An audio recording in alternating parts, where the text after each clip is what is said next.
کیا ایران نے atom bomb بنا لیا؟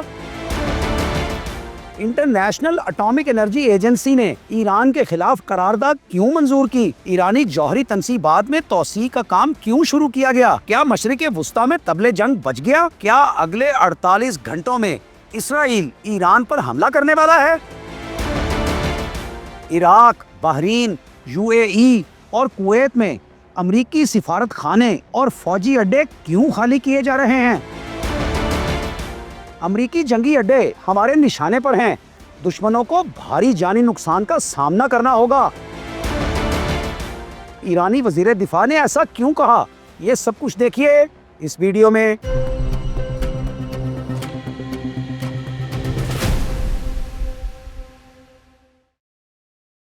السلام علیکم، میرا نام ہے سجاد شفیق بٹ۔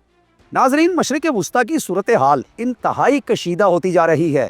جنگ کے سائے پورے خطے پر منڈلانے لگے ہیں۔ غزہ میں بے کس فلسطینیوں کی نسل کشی کے بعد اسرائیل ایران پر جنگ مسلط کرنے کی تیاریاں مکمل کر چکا ہے۔ فضائی حملوں کے لیے خطرناک ترین میزائلز اور بڑی مقدار میں دیگر گولہ بارود اکٹھا کر کے جنگی اڈوں پر پہنچایا جا چکا ہے، اور اس حوالے سے ضروری مشقیں بھی کر لی گئی ہیں۔ دراصل ایک جانب امریکہ ایران کے ساتھ اپنی مرضی کا جوہری معاہدہ کرنے کا خواہش مند ہے، اور مجوزہ امریکی معاہدے کے تحت ایران کو اپنے تمام جوہری منصوبوں کو بند کرنا ہوگا، جبکہ ایران اس بات کے لیے قطعاً تیار نہیں ہے، اور وہ چاہتا ہے کہ اسے پرامن مقاصد کے لیے یورینیم افزودگی کو جاری رکھنے کی اجازت دی جائے۔ لیکن اسرائیل اور امریکہ دونوں اس بات پر آمادہ نہیں ہیں، اسی لیے ایران کے ساتھ امریکہ کے جوہری معاہدے میں مسلسل تاخیر ہوئے چلی جا رہی ہے، اور دونوں ممالک کے اعلیٰ ترین حکام کے مابین کئی مذاکراتی راؤنڈز عملی طور پر ناکام ہو چکے ہیں، جبکہ امریکہ کی پشت پناہی میں اسرائیل ایران کے خلاف جنگی منصوبے کو عملی جامہ پہنانے کے لیے پوری طرح تیار ہو چکا ہے۔ سمجھنے کی بات یہ ہے کہ امریکہ اور اسرائیل آپس میں پوری طرح ملے ہوئے ہیں، اور یہ دونوں ممالک گڈ کاپ اور بیڈ کاپ اپروچ اختیار کیے ہوئے ہیں۔ گڈ کاپ اور بیڈ کاپ اپروچ کا مطلب یہ ہے کہ پولیس والے جب کسی شخص کو گرفتار کر لیں تو ایک پولیس والا ملزم کے ساتھ ذرا نرمی سے پیش آتا ہے، اور اسے کہتا ہے کہ دیکھو مجھے سب کچھ بتا دو، نہیں تو میرا دوسرا ساتھی بہت ہی ظالم ہے، وہ تمہیں بہت مارے گا۔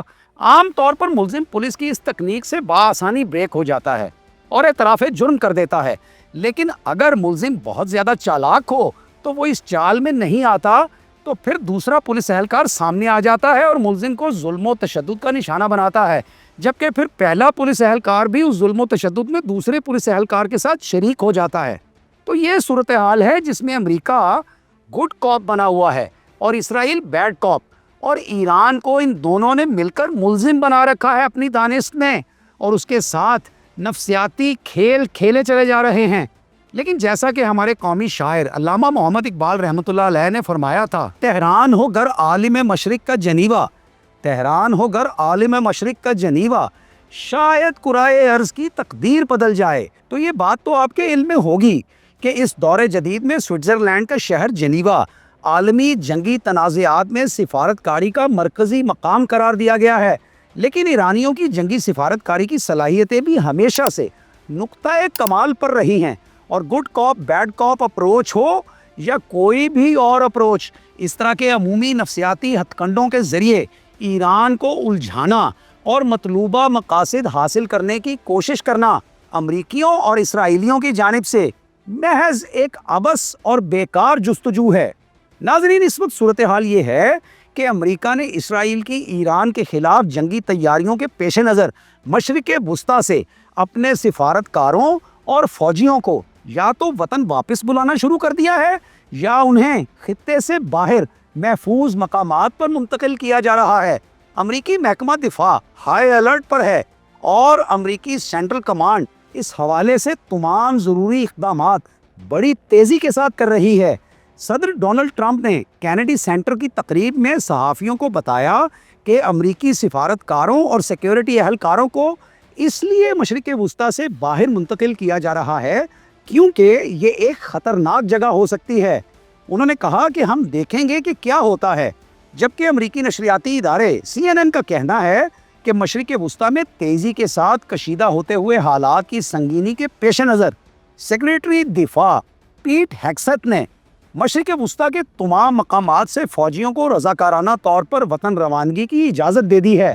CNN کے مطابق امریکی حکام کی جانب سے انہیں مطلع کیا گیا ہے کہ سروس ممبران یعنی سفارتکاروں، فوجیوں اور ان کے خاندانوں کی حفاظت ہماری اولین ترجیح ہے، اور US سینٹرل کمانڈ مشرق وسطی میں بڑھتے ہوئے تناؤ پر نظر رکھے ہوئے ہے۔ سینٹ کام کے کمانڈر جنرل مائیکل کریلا نے اسی حالیہ بحران کی وجہ سے سینٹ کی کمیٹی کے سامنے اپنی گواہی ملتوی کر دی ہے۔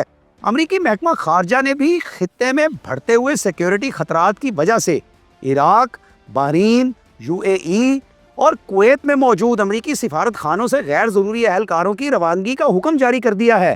اسی طرح عراقی کردستان کے علاقے اربیل میں واقع امریکی قونصل خانے میں تعینات اہلکاروں کی روانگی کا حکم بھی دے دیا ہے۔ US اسٹیٹ ڈپارٹمنٹ نے اپنے سفری ہدایت نامے کو اپ ڈیٹ کرتے ہوئے کہا ہے کہ ہنگامی طور پر امریکی حکومت کے اہلکاروں کی روانگی کا حکم بڑھتی ہوئی علاقائی کشیدگی کی وجہ سے دیا گیا ہے۔ امریکی صدر ٹرمپ نے اپنے ایک بیان میں کہا ہے کہ انہیں اب اس بات پر اعتماد نہیں رہا کہ ایران کے ساتھ جوہری معاہدہ ممکن ہو پائے گا۔ ٹرمپ کے مطابق یہ ایک شرمناک بات ہے کہ ایران کے جوہری عزائم کو پرامن طور پر کنٹرول نہیں کیا جا سکا۔ ٹرمپ نے نیو یارک پوسٹ کے ساتھ پوڈ کاسٹ انٹرویو میں کہا کہ انہیں لگتا ہے کہ ایرانی تاخیر کر رہے ہیں اور ایرانیوں پر ان کے اعتماد میں چند ماہ پہلے کی نسبت بہت زیادہ کمی آئی ہے۔ ٹرمپ نے واضح طور پر کہا ہے کہ انہیں جبلی طور پر لگتا ہے کہ امریکہ ایران ڈیل نہیں ہو پائے گی۔ صدر ٹرمپ نے اس حوالے سے اسرائیلی وزیر اعظم بینجامن نیتن یاہو سے ٹیلی فون پر بات چیت کی ہے، اور ٹرمپ کے مطابق انہوں نے اسرائیل کو کہا ہے کہ وہ ایران پر حملہ کرنے کے بارے میں باتیں کرنا بند کر دیں۔ اب ہاتھی کے دانت کھانے کے اور دکھانے کے اور امریکہ بہادر اصل میں یہ حرکتیں کر رہا ہے۔ تازہ ترین انٹیلیجنس معلومات سے واقف متعدد امریکی حکام نے مقامی میڈیا کو بتایا ہے کہ مئی کے مہینے میں امریکہ نے نئی انٹیلیجنس رپورٹس حاصل کی تھیں جن میں یہ تجویز کیا گیا تھا کہ اسرائیل ایرانی جوہری تنصیبات پر حملہ کرنے کی تیاری کر رہا ہے، اور امریکہ نے اسرائیلی فوجی پوزیشننگ کے اشارے دیکھے ہیں جن میں فضائی گولہ بارود کی نقل و حرکت اور فضائی مشقوں کی تکمیل بھی شامل تھی۔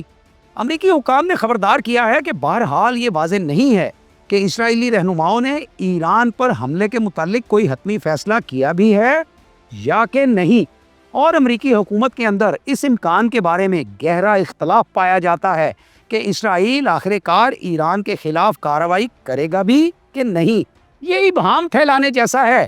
امریکہ کی چالاکیاں اور اسرائیل کی عیاریاں تو رہی ایک طرف، اب آتے ہیں ایران کی طرف کہ پاکستان کا برادر ہمسایہ اسلامی ملک اس بارے میں کیا سوچ رہا ہے، کیا کر رہا ہے، اور اس سب کے بارے میں اس نے کیا تیاریاں کر رکھی ہیں۔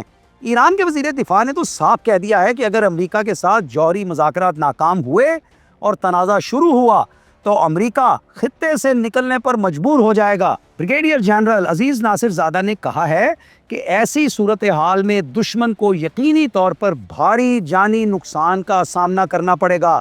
البتہ ناصر زادہ نے یہ واضح نہیں کیا کہ آیا مخالف سے مراد وہ امریکہ کو لیتے ہیں یا اسرائیل کو، یا پھر امریکہ اور اسرائیل دونوں کو۔ ایران کی سرکاری خبر رساں ایجنسی IRNA کے مطابق وزیر دفاع نے کہا کہ دشمن کے کچھ عہدیداروں نے امریکہ ایران مذاکرات کے بارے میں دھمکی آمیز ریمارکس دیے ہیں جس میں سمجھوتا نہ ہونے کی صورت میں ممکنہ تصادم کا انتباہ دیا گیا ہے۔ ناصر زادہ نے کہا کہ اس صورتحال میں امریکہ کے پاس خطے سے نکل جانے کے سوا کوئی چارہ نہیں ہوگا، کیونکہ اس کے تمام اڈے ایرانی فوج کی پہنچ میں ہیں اور وہ ان سب ممالک میں موجود تمام امریکی اڈوں کو نشانہ بنانے سے دریغ نہیں کرے گا۔ پھر سب سے اہم ڈیولپمنٹ یہ ہوئی ہے کہ اقوام متحدہ کی انٹرنیشنل اٹامک انرجی ایجنسی کے 35 رکنی بورڈ آف گورنرز کی جانب سے ایران کے خلاف ایک قرارداد منظور کر لی گئی ہے۔ امریکہ، برطانیہ، جرمنی اور فرانس کی جانب سے پیش کردہ قرارداد میں ایران کو جوہری عدم پھیلاؤ سے متعلق ذمہ داریوں کی خلاف ورزی کا مرتکب قرار دیا گیا ہے۔ قرارداد میں کہا گیا ہے ایران ایٹم بم کے حصول کی منزل کے قریب پہنچ چکا ہے۔ یاد رہے کہ بورڈ کی قرارداد ایک ایسے وقت میں سامنے آئی ہے جب تہران اور واشنگٹن کے مابین ایران کے جوہری پروگرام سے متعلق مذاکرات ایک انتہائی پیچیدہ مرحلے سے گزر رہے ہیں۔ عمانی دارالحکومت مسقط میں امریکہ اور ایران کے درمیان مذاکرات کا چھٹا راؤنڈ ہونا باقی ہے۔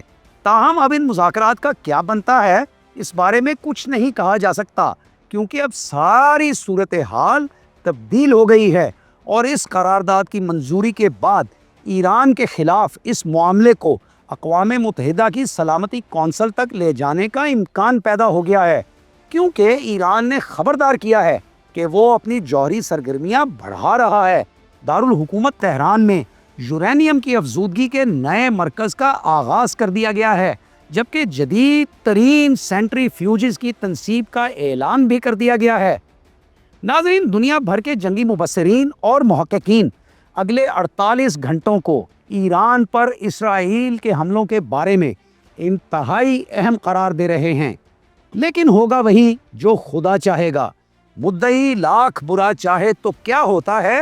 وہی ہوتا ہے جو منظور خدا ہوتا ہے۔ پہرا لگتا یہی ہے کہ امریکہ اور اسرائیل یعنی سارا مغربی بلاک اسرائیل کے ساتھ مل کر مشرق وسطیٰ کو جنگ کے شعلوں میں جھونک دینا چاہتا ہے۔ ضرورت اس امر کی ہے کہ اس خطے کے ممالک اس صورتحال کو سنجیدگی کے ساتھ دیکھیں اور اپنی عوام کے جان و مال کے تحفظ کے لیے قیام امن کو ہر صورت میں یقینی بنائیں، کیونکہ لڑائی ہوئی تو امریکہ اور اسرائیل کا تو شاید اس قدر نقصان نہ ہو جتنا مشرق وسطیٰ کے ممالک کا ہو جائے گا، کیونکہ جنگیں جن میدانوں میں لڑی جاتی ہیں آگ اور خون کی لکیریں وہیں کھینچی جاتی ہیں۔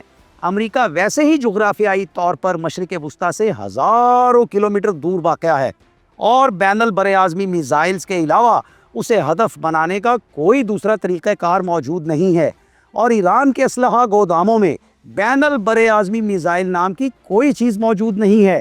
اس بات میں کوئی شک نہیں کہ اسرائیل تو ایران کی جنگی دسترس میں آتا ہے، لیکن اسرائیل کی جنگی صلاحیت ایران کی جنگی قوت سے بے انتہا زیادہ ہے۔ باقی خدا کی باتیں خدا ہی جانے، وہ تو چڑیوں سے باز مروا دیتا ہے اور چیونٹیوں سے ہاتھی گرا دیتا ہے۔ آپ بتائیے، آپ کا کیا خیال ہے کہ اگلے 48 گھنٹوں کے دوران مشرق وسطیٰ میں کیا ہونے جا رہا ہے؟ کیا قیامت خیز گھڑیاں قریب آ چکی ہیں؟